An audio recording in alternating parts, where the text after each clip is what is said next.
SNSTV 구독자 여러분 안녕하세요. 문재인 정권이 들어서고 매일매일 사건이 터지는군요.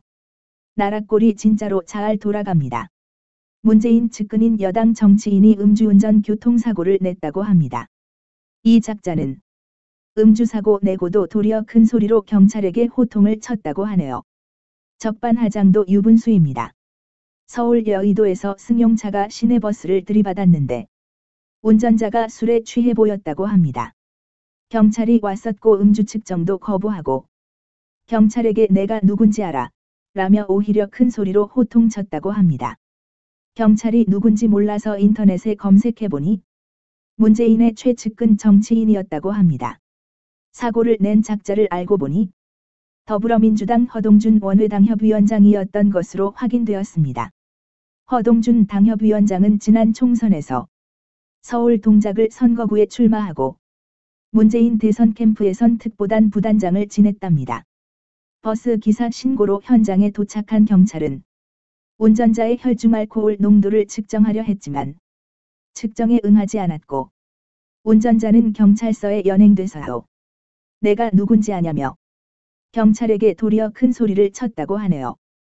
음주 측정 3차례 거부하고 혈중 알코올 농도가 0.2% 나와서 면허 취소시켰다고 합니다.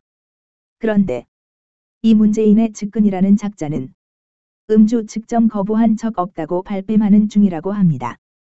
기자가 전화를 해서 술은 얼마나 드신 거예요? 라고 묻자 문재인 측근 허동준 씨는 제가 지금 산에 와서 그래요. 여보세요. 여보세요라면서 동문서답을 하더랍니다.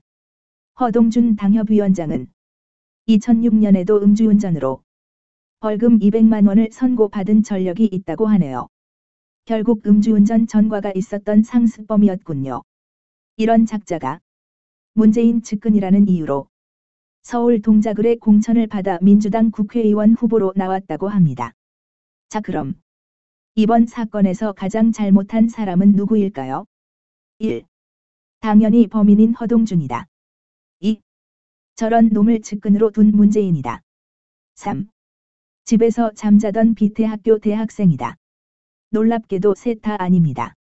이 사건에서 가장 잘못한 사람은 바로 이 사실을 보도한 조선일보 기자라고 합니다. 문구로 소리, 문슬람들은 더불어민주당 의원이 잘못하면 그 사실을 보도한 기자의 죄가 가장 크다라고 생각하면서 기자에게 공격한다고 합니다. 참 웃기는 짬뽕들입니다. 구독자 여러분, 오늘도 안중규TV와 SNSTV는 문슬람으로부터 공격을 받고 있습니다.